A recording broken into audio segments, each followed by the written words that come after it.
What's your name? My name's Jeff James. Right on. And what's your affiliation with military veterans? My brother was an Army veteran, served with the 24th Infantry Division during Operation Desert Shield and Desert Storm. Right on. Also have a son who is currently in one of the brigades of the 4th Infantry Division. And what has motivated you to want to be a part of helping the veteran community in the area of suicide prevention? On May 18th of 2012, I was relaxing on my couch without a care in the world, watching a baseball game. I got a phone call to go to a friend's house because my wife needed to speak to me about an emergency that had happened in Indiana. My cell phone, I don't remember, but I didn't have my phone for some reason. I got there and she said, sit down. I immediately thought I'd lost one of my parents. They were elderly, you're always prepared for that.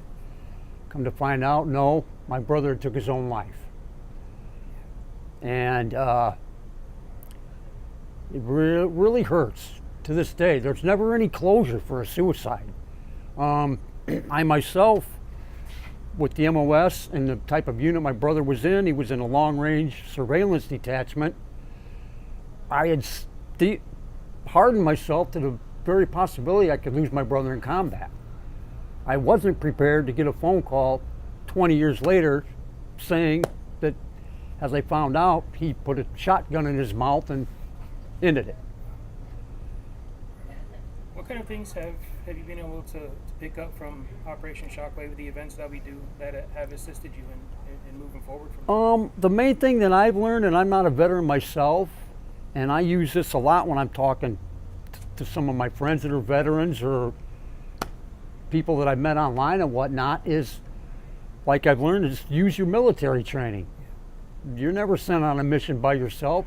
You got somebody here, you have somebody here, you have a buttload of people. I kept it clean, did you catch that? Right, you got a buttload of people behind you to support you.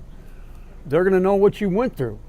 And it doesn't matter, I've also found out that it doesn't matter whether you saw combat or if you were an office clerk that never left the States. People are gonna have some issues. And I'm learning how to, a lot of people just want to be listened to. You know, like the young man that I was telling you about, I originally thought when this person asked me to reach out, I originally thought, now, what's an Indiana farm boy gonna have with a connection to a black dude in Washington, D.C. who was like 30 years junior to me? The light went off. The kid's a veteran. You don't have to have any connect other than the boy needs some help. Bam, right on the phone I went. I had a lot more common with that young man than I thought, honest to God. All right. How has it helped you to be able to help other people like that? It makes me feel good. It also has helped me with my own struggles, because I'm telling you, not only was he my brother, he was my best friend.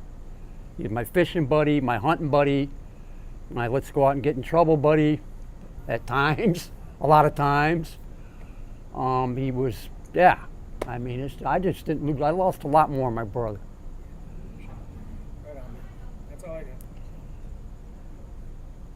Anything you want to say personally? Personally, oh man, it's hard to say. I just think a lot of the part, as a man myself, I think a lot of, particularly the male veterans, I think a lot of them have trouble opening up and putting away the machismo stuff. You know, I don't want to be looked at as weak, or, you know, I don't want to think, you know, that my boss may think that, hey, this guy could go nuts at any time.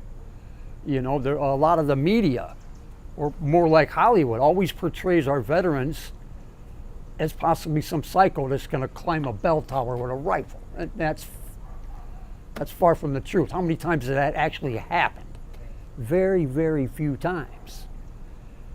If you could say something to a veteran who's in crisis right now, what would you say to him?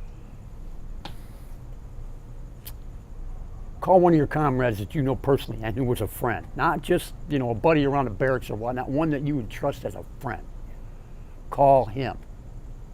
Call him. Beautiful. Thank you. Appreciate you. No problem, buddy.